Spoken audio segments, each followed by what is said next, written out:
네, 안녕하세요, 여러분. 미국 주식 읽어주는 여자 주식 누나입니다. 4월 6일 화요일 아침, 우리가 잠든 사이 밤새 미국 증시에선 어떤 일이 있었는지 체크해 드리도록 하겠습니다. 네, 다우지수 플러스 1.13%, 나스닥 지수 플러스 1.67%, 그리고 S&P 500 지수 플러스 1.44%. 와, 정말 부럽습니다. 이날 뉴욕 증시 주요 경제 지표가 호조를 보인 영향으로 3대 지수 모두 1% 넘게 상승했습니다. 말 그대로 불장이었죠. 다우지수와 S&P 500 지수가 사상 최고치를 경신을 했고, 또 기술주 중심의 나스닥 지수 또한 1.67%나 상승을 했습니다. 정말 와, 이렇게 세게 살려낼 줄이야. 주요 경제 지표가 호조를 보인 점이 이 증시 호재로 좀 작용을 했는데요. 지난주 금요일 발표된 고용 지표가 호조를 보인 데 이어서 이날 발표된 주요 경제 지표도 양호한 모습을 보였습니다. 지난주 금요일 발표된 3월 고용 동향 보고서에 따르면 비농업 부문 신규 고용이 91만 6천 명으로 집계돼 시장 예상치를 크게 웃돌았습니다. 이는 지난해 8월 이후 최고치였습니다. 아울러 실업률은 6.0%로 전월 6.2%에서 하락했습니다. 또 이날 전미공급관리자협회가 발표한 3월 비제조업 구매관리자 지수는 63.7을 기록해 시장 예상치와 전월 수치를 모두 크게 웃돌았습니다. 마킷이 발표한 미국의 3월 서비스업 PMI 확정치도 60.4를 기록해 전월 확정치를 웃돌았고 2014년 7월 이후 최고치를 기록했습니다. 뉴욕시의 기업 환경을 보여주는 3월 뉴욕시 비즈니스 여건 지수는 전월 35.5에서 37.2로 1.7포인트 상승했고, 컨퍼런스 보드가 발표한 3월 미국의 고용 추세 지수도 102.44로 전월에 100.01포인트에서 상승했습니다. 다만 미 상무부가 발표한 2월 공장재 수주 실적은 0.8% 감소해 10개월 만에 감소세로 돌아섰고 시장 예상치도 밑돌았습니다. 이처럼 주요 경제 지표가 좋게 나옴에 따라 이 증시 상승을 견인하는 데 일조했습니다. 또한 바이든 대통령 행정부의 대규모 인프라 투자 계획에 대한 기대감도 지속되고 있는 모습입니다. 바이든 대통령은 지난주 2조 2,500억 달러 규모의 인프라 투자 계획을 발표하면서 현행 21%인 법인세율을 28%로 상향하는 입법을 추진하겠다고 밝힌 바 있죠. 한편 제니 옐런 미 재무장관은 이날 시카고 국제문제협의회 연설을 통해 다국적 기업들의 본사 소재지와 관계없이 세금을 부과할 수 있도록 국제적 조정이 필요하다라고 언급했습니다.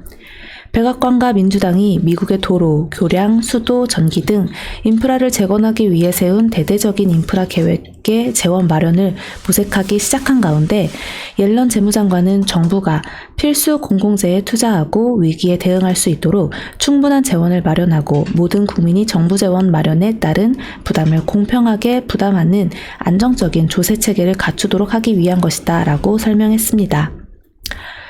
그러나 이제 코로나19 4차 유행에 대한 우려가 커지고 있는 점은 증시에 조금 부담으로 작용되고 있습니다. 미네소타 대학 감염병 연구 정책소의 마이클 오스터홈 소장은 전일 NBC 뉴스와의 인터뷰에서 미시간주에서 하루 신규 확진자가 8,400명에 달한 점을 거론하며 중서부를 중심으로 지금 4차 유행이 시작되고 있는 것 같다라고 언급했습니다.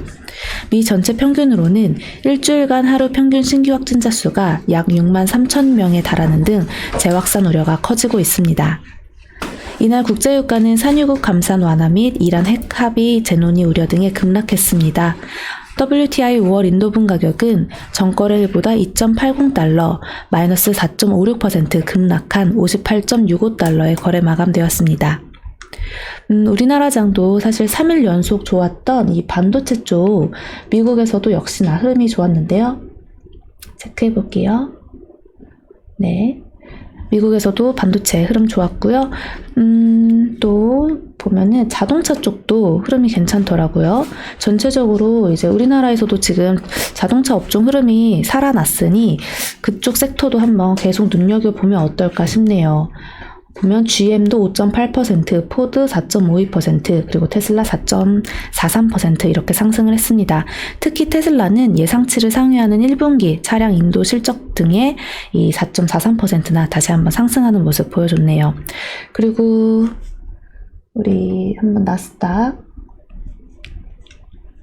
주요 빵주를 한번 체크하겠습니다. 네, 다행히 정말 다 2% 이상 3, 4%대 상승을 보여줬는데요. 특히 알파벳 A, 구글 모기업이죠. 알파벳 A 같은 경우는 미 대법원이 구글 안드로이드 시스템이 오라클의 프로그래밍 코드 저작권을 침해하지 않았다라고 판결하는 데 힘입어서 상승하는 모습 보여줬습니다.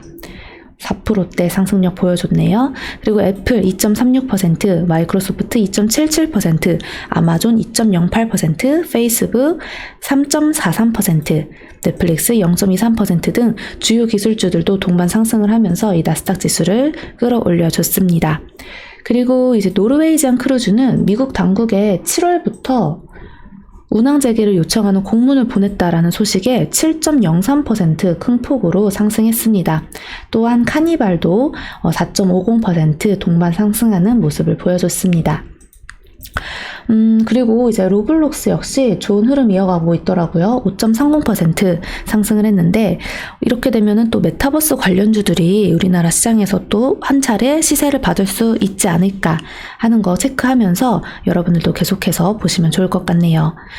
미국장이 이렇게 좋았던 것처럼 오늘 우리나라 장도 정말 1%가 넘는 지수 상승 나오면 좋겠다라는 바람입니다. 지수가 오를 때 더 크게 수익 챙길 수 있는 종목들, 또 살아있는 섹터들, 그리고 시장에서 강한 흐름을 읽어야 한다는 거 이젠 좀 아시죠? 그러려면 어떻게 해야 된다? 주식 누나랑 같이 계속해서 공부해야 된다. 오늘 공부는 또 오후 8시 라이브 방송으로 찾아올 테니까요. 많이 시청해주세요. 자, 그럼 오늘도 화이팅 하시고 오늘 미국장 브리핑은 여기까지 하겠습니다. 영상 재미있게 봐주신 분들 구독과 좋아요 그리고 알람 설정 댓글도 많이 부탁드립니다. 이상 주식 알려주는 여자 주식누나였습니다. 또 만나요.